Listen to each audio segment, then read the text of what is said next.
What's up, Internet? Kevin here with TLD, bringing you my full review of Twisted Metal for the PlayStation 3. Now, it's been a long time coming that we've had a new Twisted Metal game, especially if you're only counting the good ones. And thankfully, this one delivers for the most part. One thing the game has done as a step backwards is that it only offers 4 different characters to play as, and only 3 of which have a storyline in the single-player campaign. This is noticeably less than in past games. However, it is mostly flavor in that the only decision that really matters is what vehicle you use, which thankfully there are numerous to choose from. Each vehicle has its own strengths and weaknesses, including weapon power, armor, and speed, and also features a pair of unique special weapons ranging from exploding clown missiles, machine guns, bombs, flamethrowers, and even a tractor beam. Each car handles just differently enough to make choices interesting, and choosing just the right car for a situation can make all the difference. The game even throws in a few non-car options that can have major strengths and weaknesses, including a motorcycle and helicopter, which afford you much more options in terms of mobility, but also much weaker defenses. Of course, while each car's unique abilities cater to a favored playstyle, the best method to defeat opponents is to stockpile the numerous special weapons spread throughout stages,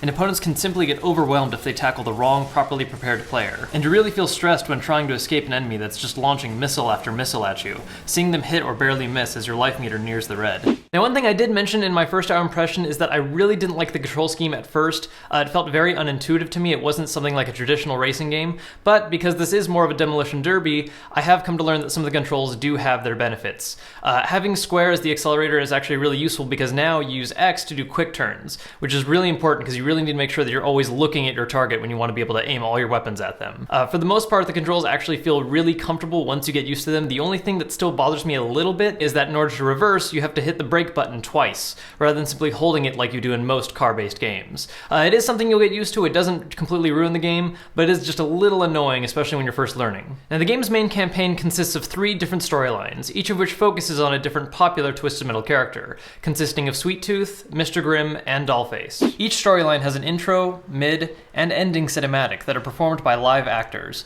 and many of these scenes capture the grittier, darker parts of the game. While short, the main campaign makes each match entertaining by choosing to not just have a series of death matches, but rather each stage has its own little unique rules, some of which are repeated or changed up later on. These include situations like large trucks that spawn more enemies if not killed right away, electric cages that players must stay within to not take damage, and even special death races where those that make it last explode. Each story mode also consists of a final boss match, pitting players against larger than normal machines that can completely wreck them if not careful, like giant monster trucks or even a giant mecha. Now, while the game does have a campaign mode, it really is just one gigantic tutorial for the game's main focus, which is the online multiplayer, which is a bit of a mixed bag. Matches themselves are a lot of fun, and the variety of stages to choose from can cause massive changes in player tactics and vehicle choice. The number of available modes is fairly small, but features all the popular standards of deathmatch, whether in teams or free-for-all, as well as a special new objective mode where teams blow up statues by sacrificing enemy targets. It's very entertaining once you start playing, but that's also the one big issue: